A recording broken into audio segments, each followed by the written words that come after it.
Yeah, and I just wanted to thank and acknowledge the WCC staff and the leadership just for allowing this opportunity for the community for each of these webinars. This is actually the last webinar for this series, but luckily they are establishing recordings just for you to access the videos at a later date.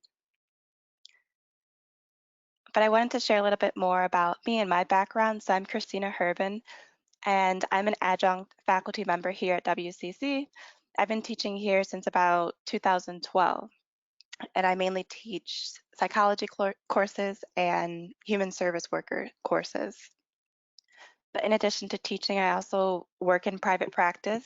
I'm a licensed professional counselor, and I mainly work with college age students or young adults.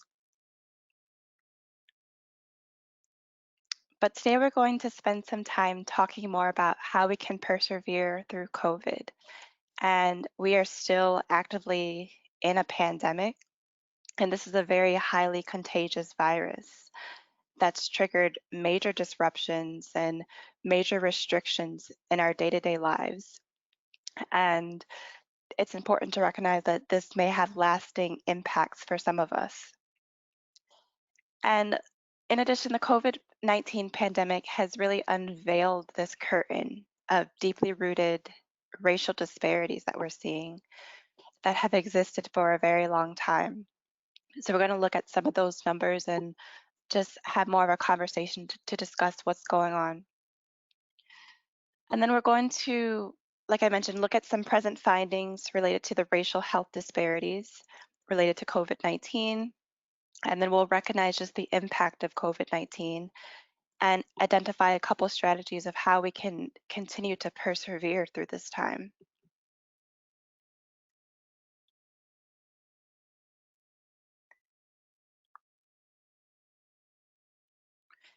And I wanted to just go over some general ground rules too. So I want us to establish a sense of safety around these conversations of race and with COVID-19, because certain individuals probably have many painful experiences that they carry related to their racial identity or just due to this current pandemic. So just be mindful of this as we delve into this topic area, but don't hesitate to seek out support from people in your own life or through a mental health professional, because we're dealing with the stress of this unprecedented time right now. So it's helpful to recognize that you may need time to process what things are coming up for you. Next is just this idea of respect. So take responsibility for your own learning and your interactions here and today, just by using I statements and not speaking for all people. And then next, I really value interaction. So I encourage you to use the chat box to type found in the top right corner of your screen, or just to unmute yourself during times when we can have more of a collaborative discussion and just to share more about our experiences.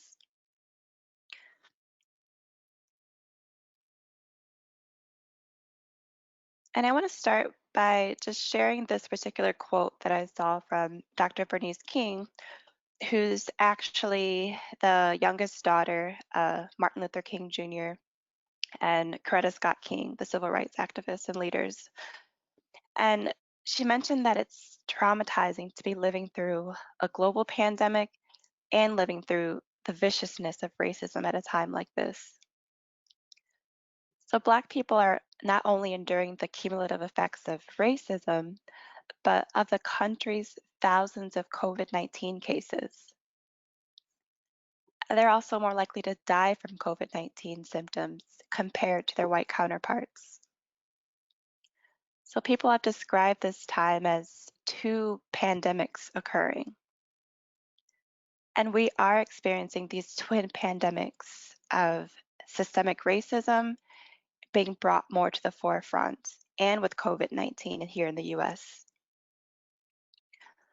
So together, these two events, born of structural and institutional inequities throughout our history, they have an extraordinary impact on the lives of Black individuals.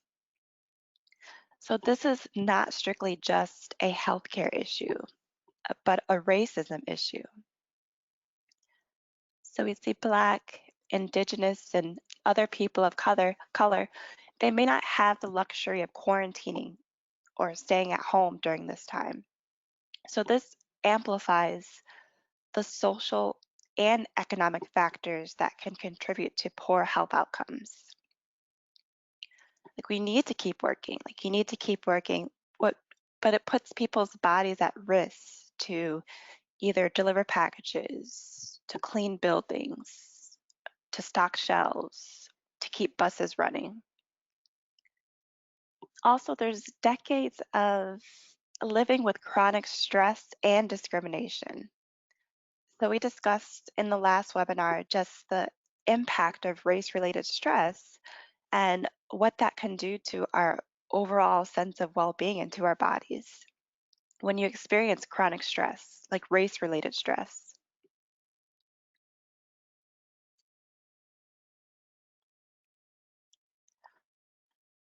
So I want us now just to look at a couple statistics related to COVID-19 and just for us to examine how COVID-19 is impacting African American communities much greatly. So according to the US Census Bureau, Blacks make up about 13% of the US population, but they make up about 30% of COVID-19 cases. And if we were to look here in Washtenaw County, just right in our neighborhood here, Blacks make up about 12.3% of the county, but they make up about 30% of COVID-19 cases, which it's pretty relative to what we're seeing across the nation. But here in Washtenaw County, African Americans make up about 40% of individuals hospitalized from COVID, and they account for about 30% of deaths due to COVID. And if we were to look just at another Midwest city of Milwaukee, Wisconsin, where 26 of the population is Black, 66% of the people who have died from COVID-19 are Black. And if we were to go further south in Louisiana, Black residents make up about 32% of the population, but they account for about 70% of deaths due to COVID. And if we look at 32 states plus DC, African Americans are dying at rates higher than their proportion of the population. So in 21 of these states, it's substantially higher, so more than 50% above what would be expected. And even disproportionately Black counties with above average wealth or healthcare, they're not immune. Like we're still seeing unequal share of deaths for African Americans. But a question just for us to reflect on is the why. Like, why are we seeing Black individuals at a higher risk for COVID-19? And I just remember the big controversy from the US Surgeon General, Jerome Adams, and his plea to African American communities to take personal responsibility for the suffering and these disparities that we're seeing related to COVID-19. So his advice was to avoid alcohol, avoid tobacco, avoid drugs, to call your mother, to call your grandmother, or to follow these CDC recommendations for them, or do it for your mother. And there really wasn't much mention of the why. Like, why are we seeing these health disparities? And that it doesn't ultimately come down to just individual behavior. We see more of these structural issues of systemic racism that plays a larger role that wasn't fully discussed or acknowledged. So these racial disparities related to COVID-19, they're the result of pre-pandemic realities. So it's a legacy of just the structural discrimination that's limited access to health and wealth for people of color. So it's not related to any biological or genetic differences as to why we're seeing these disproportionate rates of COVID-19. It's all a social construction, or it's socially constructed in this way. So we see the long-standing system of racism leading to major disparities in housing, with schools, with where you work, with even educational access and attainment, and then even with healthcare. So these disparities that we see result in major disadvantages for Blacks, for Indigenous, and other people of color. And these are more known as the social determinants of health. And these are more the conditions that we use to make sense of the way people are born, where they grow, where they learn, where they live, where they work, and how they age. And all these can affect the wide range of health of people and their functioning and just overall quality of life. So Blacks relative to whites are more likely to live in neighborhoods with a lack of healthy food options or even green spaces, like having access to grass and trees. Or they may lack access to recreational facilities, lack of just lighting. If we think of just how many working street lights are in certain communities. And if these neighborhood conditions are rooted in this historical legacy of redlining, which shut down chances for Black people to purchase homes and just to build wealth.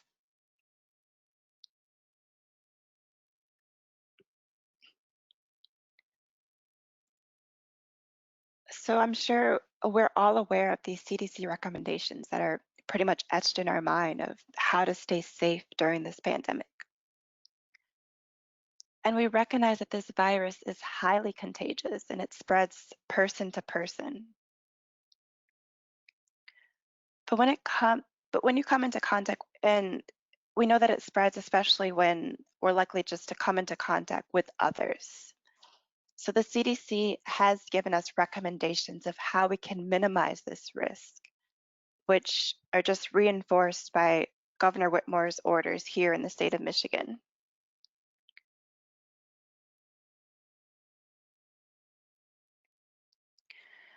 And we see that a person may not have the luxury to work from home. Like working from home during the pandemic is a privilege. So if we were to just walk through a fictitious scenario of an individual who may have to take two buses just to get to their place of employment, maybe 1 hour there, 1 hour back. And according to the American Public Transportation Association, about a quarter of public transit riders are African American. So we see buses still running for essential travel during times of rising cases of COVID-19.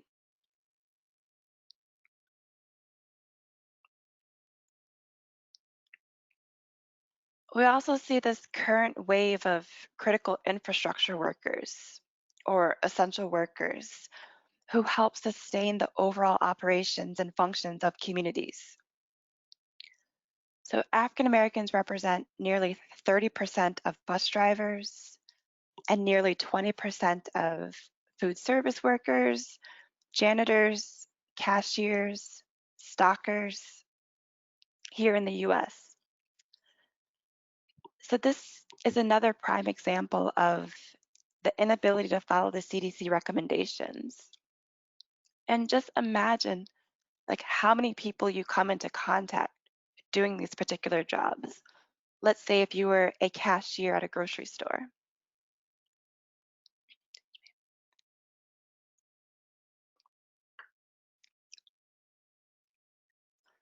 But you know that you need to work, like you need to make a living for your family. And it's not really an option for you to stop working. Excuse me. So as a worker, you're overexposed, which in return probably puts your family at risk as well. So imagine living in a multi-generational apartment with, let's say, three generations, a grandparent, you as the essential worker, and your children.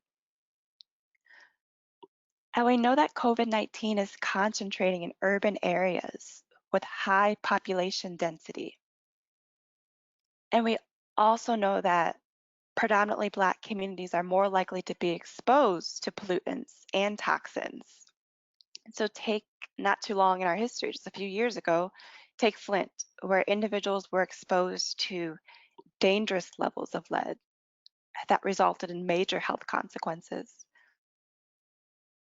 Particularly children were affected, but this also led to about 12 deaths. The lead exposure not only causes physical health issues, but it harms your cognitive development, rational decision making.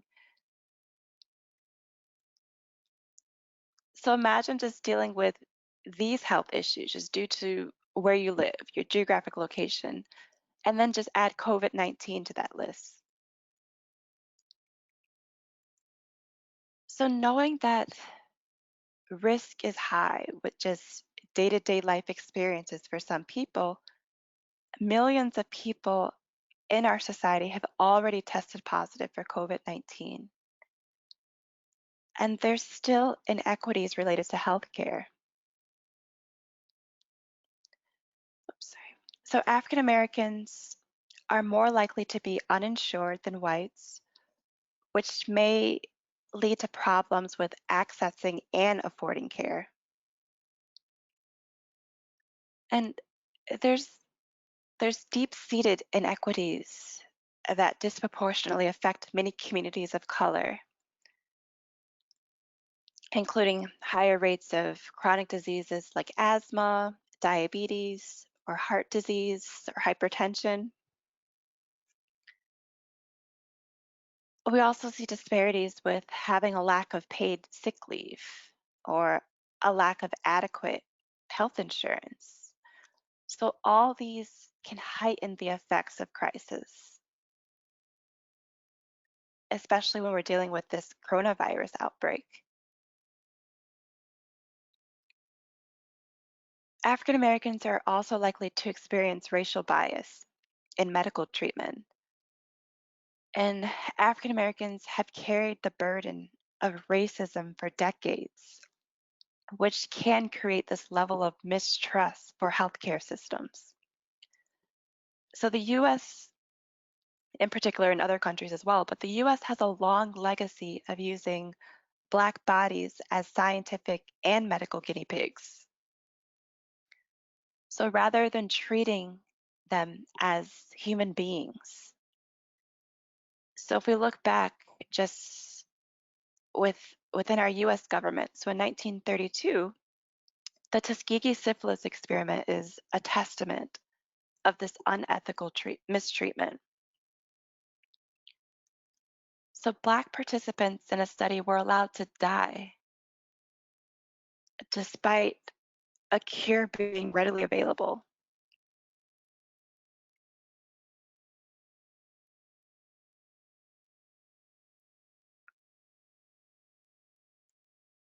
But how can we tackle the disparities that put communities of color at higher risk of COVID-19?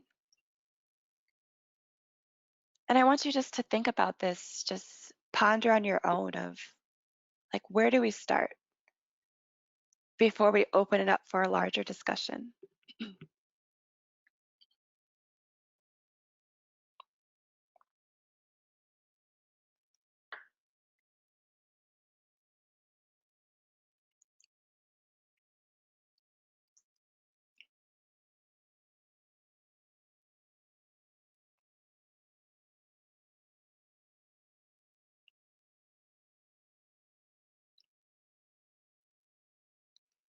Yeah, take some time to think like how can we tackle these disparities that put African American communities at a higher risk for COVID-19? And just like where do we even start? And I want to open it up where you can type in your chat box or you can unmute yourself. But there's no right or wrong answer, but it's just for us to have more open dialogue. Yeah, and don't hesitate to, you can unmute yourself or you can type in the chat box. And I get like this is not an easy question just to tackle, but it's worth us opening it up and just discussing and knowing that these disparities exist.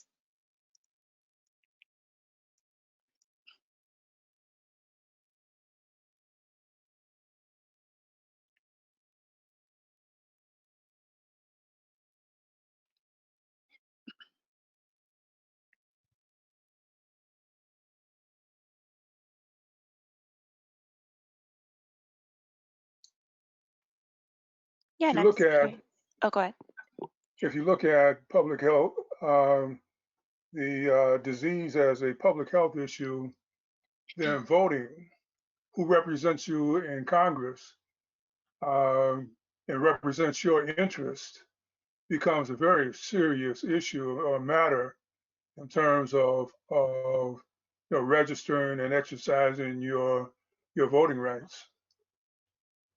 Mm, absolutely. So it's important for us to recognize the power of who we are voting in to run our country in that way and then to bring interest to the matters of for people of color.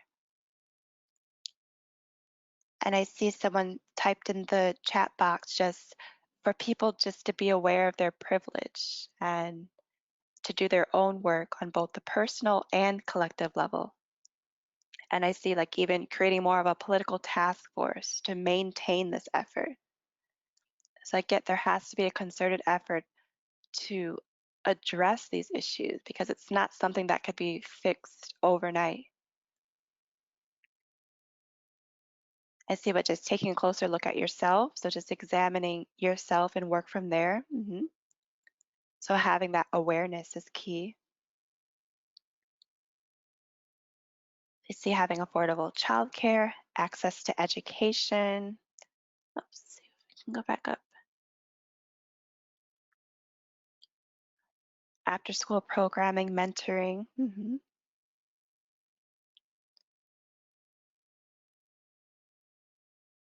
I see having accurate, so having data that reflects the truth of these disparities. I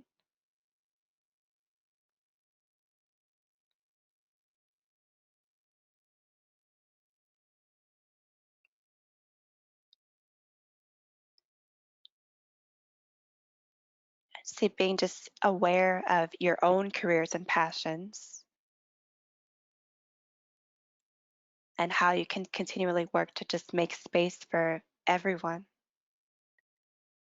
And I see change, like just our overall healthcare system to make it more accessible and universal.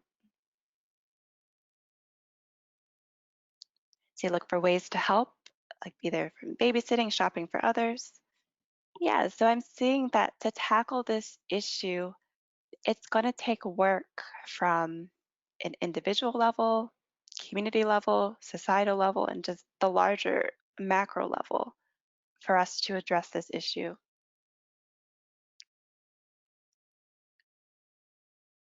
So I really appreciate each of you providing more input of what we need to do to address these larger disparities because we see people across the country like they share these same relative disparities and we need to start to tackle this public health issue. I see having more trainings, supporting, having more protection and support for certain professions, and then having more funding for higher education. Yeah, so you can see there's a lot of resources that are needed. And if this virus has taught us a lesson, is that we no longer can look the other way. These disparities are real that we're seeing, and we cannot turn away from them any longer. The data is evident that there's a definite need to take action and to be proactive in addressing these disparities. So, collectively, if these structural conditions equate to a recipe for disaster, where the consequences are Black increased exposure, diagnosis, and death from the coronavirus. And this is an outcome of racial inequalities in one of the richest nations in the world. So being Black in America is deadly on so many intersecting levels. And only an anti-racist approach to all aspects of our society, whether it be healthcare, housing, employment, education, policing, with politics, like all these need to be addressed just to start us down the path of supporting and safeguarding Black lives, lives that matter no matter what.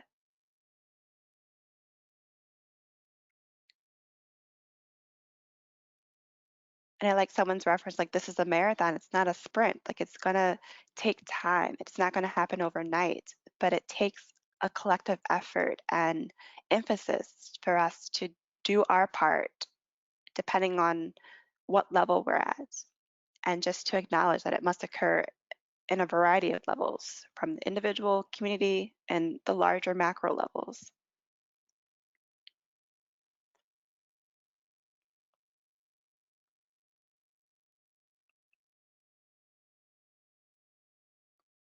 Yeah, so I appreciate each of your input just to share more about how we can address this and tackle these disparities that we're seeing.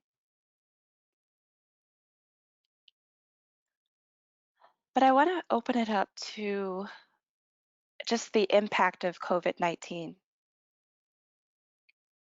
And I want to spend some time exploring more openly with a larger discussion how we've all been impacted by COVID-19 in one way or another. And you're more than welcome to type in the chat box or unmute yourself. But what are some examples of loss, adjustments, or transitions that have occurred during this pandemic?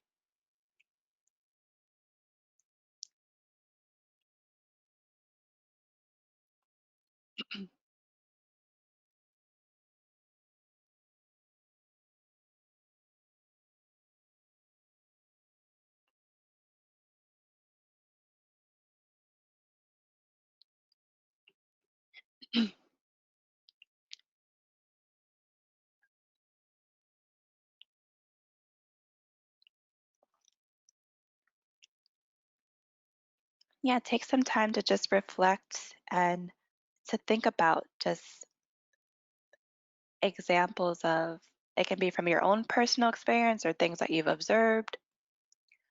But what are some examples of a loss or adjustments or transitions that have occurred even from that first state of emergency to know when a lot of things just pretty much shut down?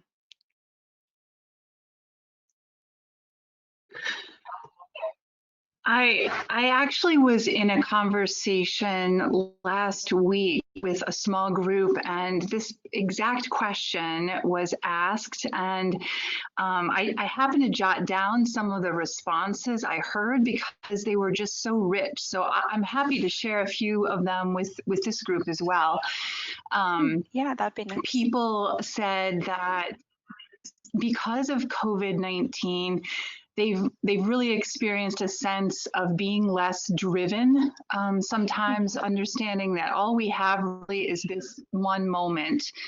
Some people experience this as having trauma re-triggered for them. experiencing the grace of luxury of time and technology, like this particular social media platform here, opening up to new ways of living, finding also that some of the ripening in their lives, like getting closer to nature and developing relationships and learning to be more comfortable with uncertainty, has been sort of a surprise, sort of ripening process for them. And the opportunity to do things with a greater awareness of the ambivalence of what it means to be a human being, and so fragile, and what that requires of us personally. Absolutely. No, thank you for sharing that. I really appreciate you just providing more of examples of how we make sense of this time period. And it's very stressful. And like you said, people have equated it to trauma. And we are creatures of habit and we thrive off that routine. And we're not only dealing with the uncertainty of the pandemic, but we're aware that our lives have changed drastically. And as I'm seeing some examples, we see the loss of connection, being laid off from work, the death of loved ones, um, shifts in our education, like switching to homeschooling, having to care for family members. There's this a lack of motivation or lack of creativity.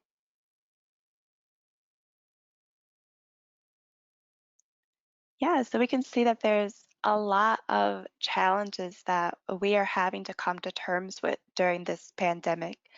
And this year will be forever etched in our minds for many, given the magnitude of loss that some of us are faced with. So we see people who've lost loved ones after contracting COVID-19.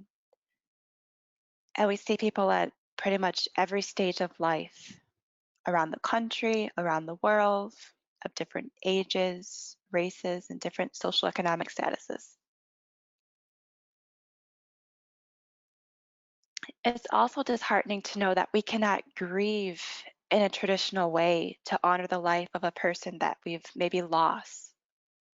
And when we think about grief, grief is a natural reaction to loss, transitions, or adjustments. But we can look at just the spectrum of loss that people are coping with right now during this pandemic. And it can vary from person to person.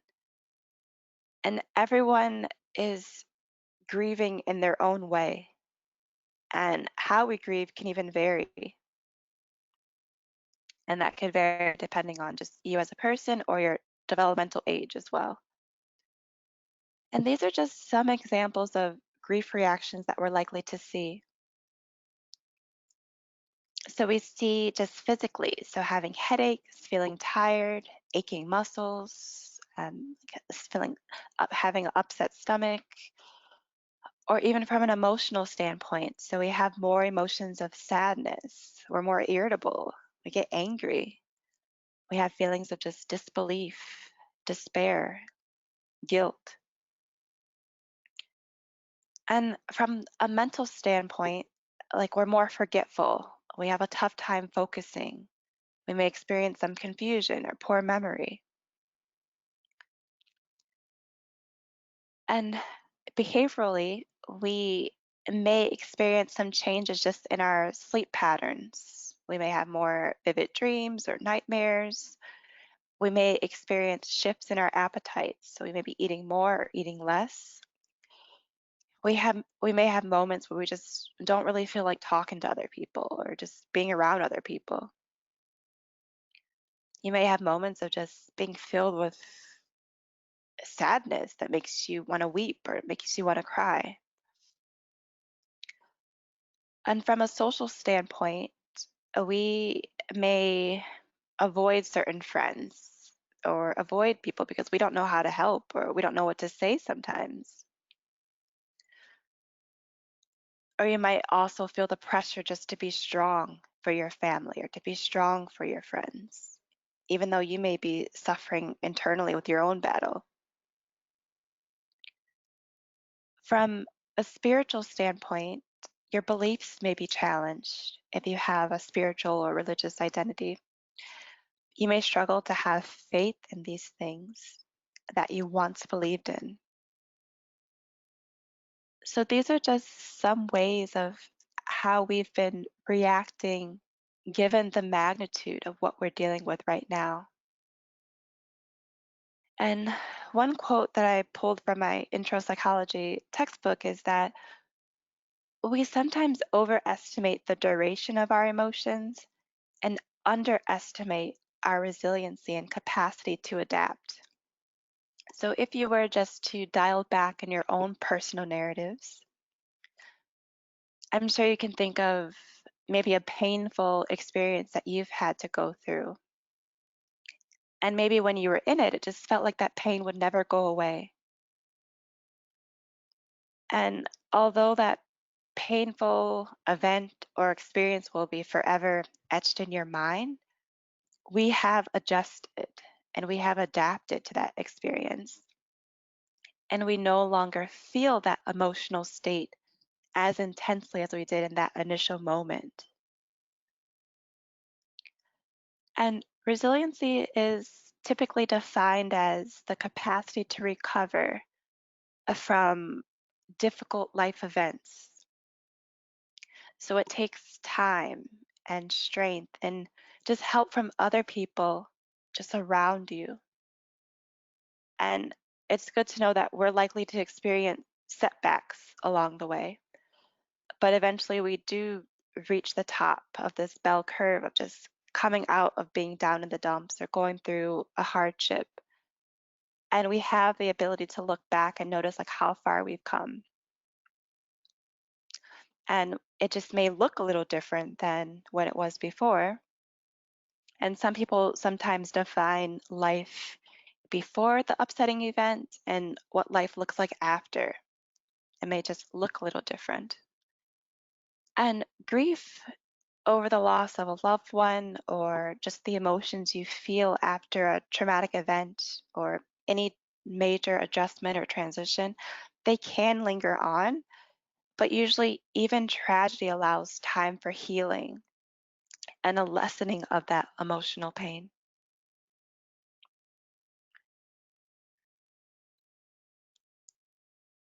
Another quote or just another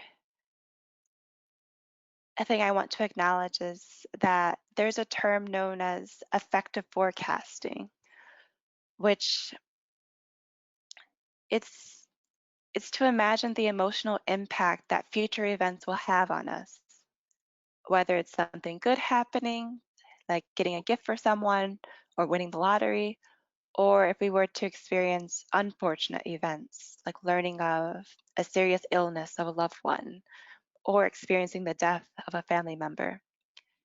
People typically misjudge how good or bad they'll feel and for how long we'll feel that way. And there's been many research studies have confirmed this concept. And I'm sure that many of us could never have imagined that we'd be spending this year 2020 going through a pandemic. And we really couldn't forecast how we were likely to feel during this time. So we have trouble seeing through the filter of the now. And it's not until we're out of an emotional state that we can begin to make meaning and to understand our capacity to adapt. So our feelings in the present blind us to how we'll likely make decisions in the future when we might be feeling very differently.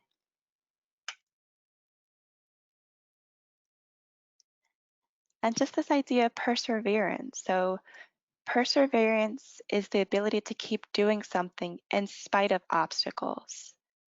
And people who persevere, they show this persistence in doing something despite how hard it is or how long it takes to reach that goal. And even if we take a moment to reflect on how our emotions have shifted from the peak of the state of emergency, like maybe mid-March, around mid-March, I would say, comparing how you were feeling then to how you're feeling now, many of us may have experienced a shift in our emotions over time. Even though we're still actively going through this pandemic and we're still seeing a record number of cases of people contracting COVID.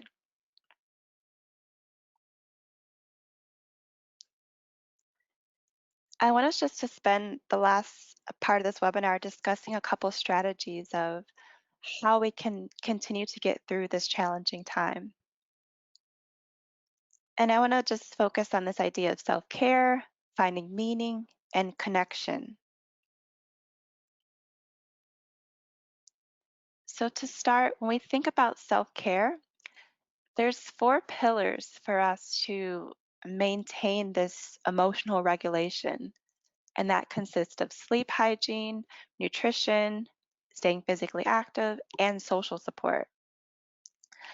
So assessing our basic human needs is a really good starting point for us to develop coping strategies. So it's even good for us to do a quick self-assessment and notice where we find ourselves struggling the most. So you can type in the chat box if there's one of these pillars in particular that really needs more attention, like when you look at sleep, nutrition, staying active, and social support.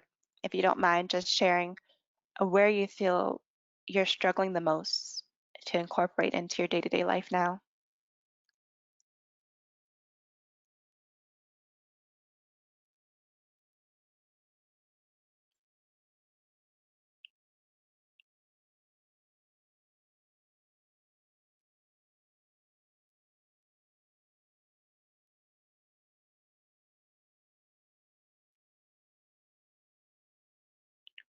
Oops, sorry.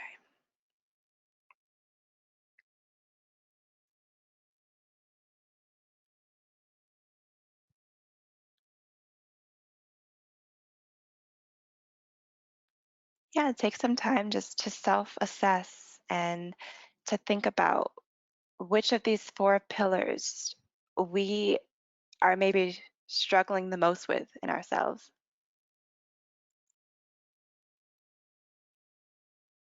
Knowing that these are the core things, the basic needs to keep us functioning and going.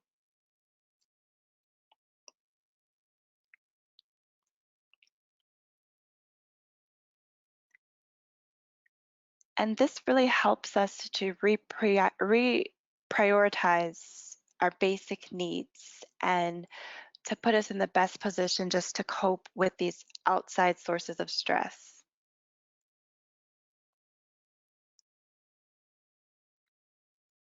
So whether it means setting a consistent sleep schedule, taking a nap when we need it or when we can, or making sure our nighttime routines are conducive for quality sleep. But just doing a quick self-assessment of these four pillars of sleep, nutrition, staying active, and social support. Like this is a good way for us to assess how we can put ourselves in a position to take care of ourselves. And keep in mind, everyone may have different levels of capabilities, even when it comes to physical activity. So it may look like just stretching or walking or running, but it's just good to listen to your body and your needs. And then developing your own individualized self-care plan, it has to be thought out and intentional. And every plan will look different, but this is a sure way for us to focus on our health and well-being. So really developing that toolbox of things we know can help us get through tough times, which it has to be an intentional act to develop this self-care plan.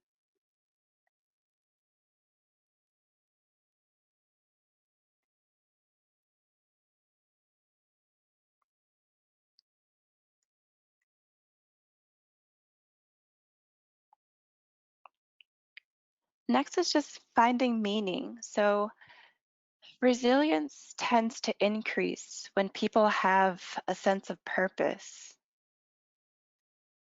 So, whether that means connecting to your life's purpose or finding some source of meaning, whether it be through spirituality, if you have a spiritual identity, or if it's through relationships or a pursuit of a cause. Like these are all ways for us to really make meaning from this time. And maybe this could be a time for you to embark on something important that you've been putting off for years, or just to take the responsibility for how you live your life and focusing on the why of life. And sometimes this could help us deal with the existential anxiety that we have, that it's inevitable. We're all going to die at one point, but we really have to figure out like how we can make meaning out of life and to take back control in a way that we can, knowing that there's still going to be unavoidable anxiety that we have to cope with and to deal with the uncertainty of it. Next is just recognizing like how we can channel past strengths, whether that means pulling from your ancestral history of others who've faced adversities or challenges and have been able to persevere, or if that means pulling through your own personal narrative of a time that you've overcome an obstacle or challenge. So these are all helpful ways just to figure out how to make meaning during this time.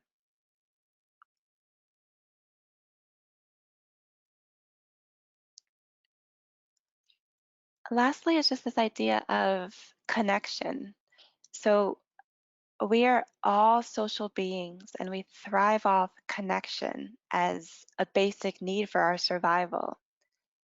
So this is the time just really to seek out and connect with others, even if it means through a phone call or through a virtual call. A research has found that being present can really decrease our blood pressure and our stress levels when we're able to connect socially. And although we have the barrier of being physically present, we can still seek out creative ways to connect to others. And there's a term in psychology known as the feel good, do good phenomenon, which the reverse is also true. So doing good also promotes good feelings for us. So there's a lot of literature showing that just doing random acts of kindness can lead to us feeling better or feeling more good emotions in a way, or positive emotions. And when we are happier, our relationships, our self image, and our hope for the future also seem more promising. So it can be really powerful for us to find those small glimpses of goodness by doing these random acts of kindness just to help give us that edge of feeling better. And then if we look at altruism, altruism reminds us of the good in humanity and why we prosper and healthy communities, like when we can come together collectively. And there's a plethora of research that has consistently supported this idea that helping others helps to cultivate better emotional health for ourselves. So, given the COVID-19 precautions that limit physical or close contacts, we can still seek out other ways to make a difference, whether it's from calling someone, checking on a friend, sending an encouraging text message, sending a care package, or donating to a charity, tipping more if you um, get carry out food. Like all these are helpful ways for us to really prioritize taking care of ourselves and just connecting to the bigger picture of just humanity. And there's still so much to learn about the novel coronavirus, as we've noticed that the recommendations have changed and shifted in the last few months. And the symptom list just gets longer and longer. And there's still more to find out. And we're really relying on our scientific community to study and to understand the short term and long term effects of COVID-19. And we recognize that we're all in this together. And unfortunately, some of us are impacted way worse than others.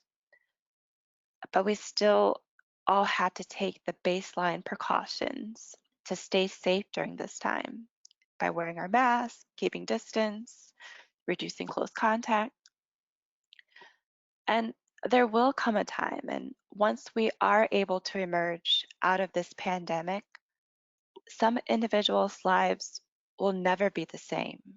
Like knowing the magnitude of the spectrum of loss that people have had to go through. And we have to take the time to, or make the time to make meaning from all this. Like to know that the suffering wasn't for nothing, and we can make meaning just for the betterment of our larger society. And and we will get over the coronavirus, and we're still pushing through day in and day out. But there will still be major disparities and health disparities that need attention in the African American community. So now and going into our future, like we must seek out ways to heal as an individual, as a family, and as a community, and even a larger society. So we are still not out in the clear, and we really can't get to a full space of healing, and we still have some work to do as a society just to stay safe and to follow these CDC recommendations. I know we have about 5 minutes left, and I'm more than happy just to open it up and hear from others of how you've been able to persevere through this time and knowing that we're still actively in a pandemic. If you've been able to make meaning or have any new insights. And even going through the chat box, I see someone mentioned their employer making a couch to 5K just to get active during this time. Others have been able to sew masks.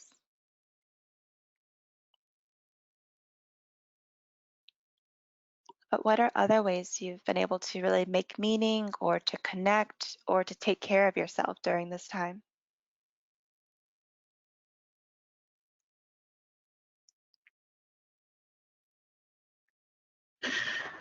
Something that has really been a gift of meaning making and connection for me and my family. I have family members, really many different states, and we have probably for the last 7 or 8 years been talking about some kind of a family reunion, but it's never been possible. But right after COVID, because of work, I had to create a Zoom account, and so for Easter and then Mother's Day and then Father's Day, once a month, we've been doing these family gatherings with like 20 of us from all over the country, and it has been so like galvanizing in terms of just getting people's emails that for younger generations getting older people's emails that they'd never had their emails even before this, and so to have a 1 hour conversation once a month with an extended family is really been powerful. Yeah. No, thank you for sharing that because I think life gets so chaotic and so busy that we just lose sight of what's really important for us. And it's so nice to be able to connect with the family in that way. So thank you for sharing.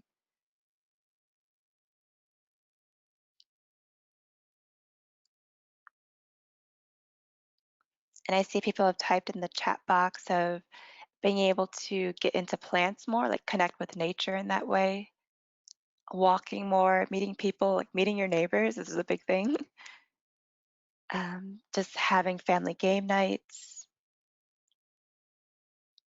growing gardens, spending more time with kids.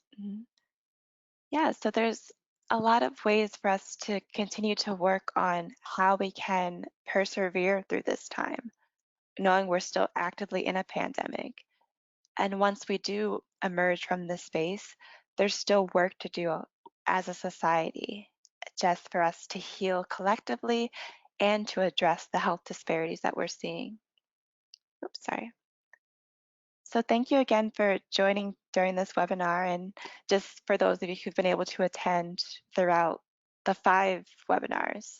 And I hope that you can continue the dialogue and discussion with your loved ones or your families, and continue to stay safe and to cope healthily during COVID-19. So I hope you all enjoy the rest of your